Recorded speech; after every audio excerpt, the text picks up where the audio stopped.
So I want to do a quick update to the player development and minor leagues post that I put up a tutorial on already, and there were a combination of a couple of good questions slash comments in on that post, and I wanted to update a couple things based off of that. The first thing is it was commented, I believe DLL were the first three initials or letters in the person's name, pointed out the usefulness of the relative to ratings when evaluating minor league players. And this is something that I used to use, and I don't know why over the last couple versions of Out of the Park that I've played, I've just gotten away from using it, and but they can be very helpful. So if you look here, this is, and the disclaimer is here, watch the other player development video too, as well as the video that I have on how to evaluate players, because I'm going to be talking about some of the ratings here, and you don't want to evaluate just off of ratings. You want to use stats, and you want to put the ratings in context, etc. So, I'm not going to go into all of that here, but watch those other videos just on, so you're not maybe using ratings more than you should if this is the first video you're watching. But we're going to talk about it just from a ratings perspective here. So this is a guy who is 17 years old and in my international complex. His name is Sacco Voogd. And so I am in January here, and his rookie ball season will start in about 6 months. So I can start him in rookie ball at, about 17 and a half, 17 and 3/4, or I can wait till the next year and do it at about 18 and a half. And so you can go either way there with when you promote them. Some people promote guys really quickly. I generally wait until guys are 18 or they're going to be 18 early in the season. But as you can see, these are my scouting ratings, and he looks like he's got great potential, but is a terrible pitcher right now, right? This is relative to MLB. You can see up here, it tells you the ratings are relative to MLB. So he would be pitching in rookie league. So should we promote him as a 17-and-a-half-year-old to be playing against 18, 19, 20-year-olds in rookie league? Well, let's take a look at the Gulf Coast League and how he'd compare.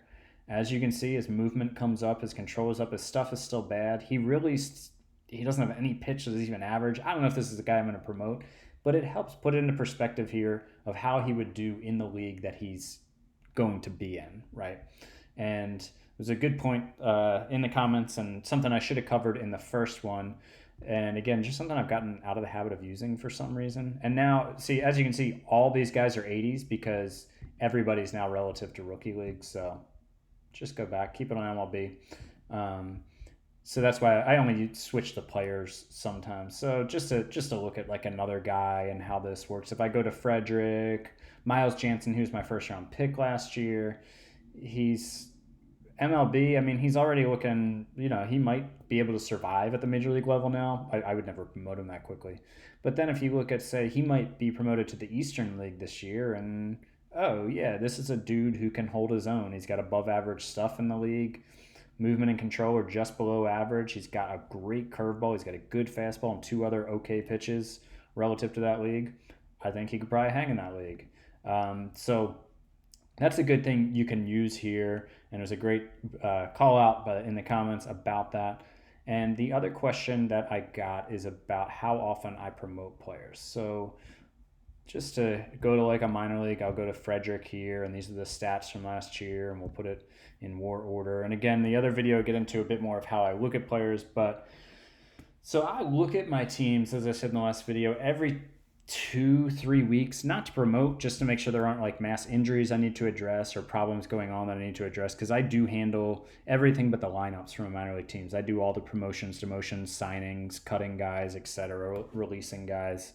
But in terms of promoting and demoting, I might promote an outlier here or there sooner than the process I'm about to lay out, but because there's always an outlier or two. But for the most part, what I do is for A ball through AAA, which in this sim is Delmarva, Frederick, Bowie, and Norfolk for me.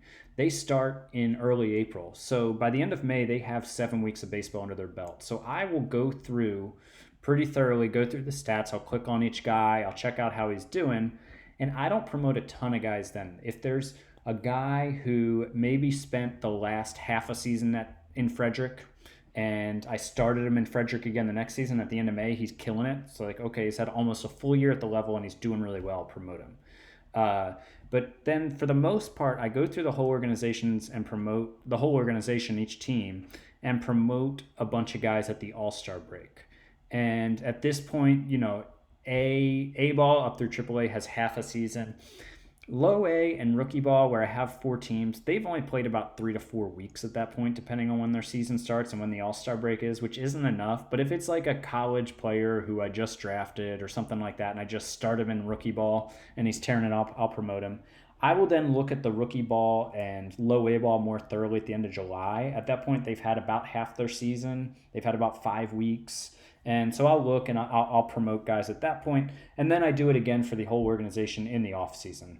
So again, just to kind of recap that, mass promotions, All-Star break, and off season. And then end of May, I also look at it for A through AAA with some promotions, not many. And same thing for low A ball and rookie ball. I look at it at the end of July once they've had about 5 weeks in their season. Your schedules might be a little different depending on what your leagues are that you're playing in, but that's how I do it.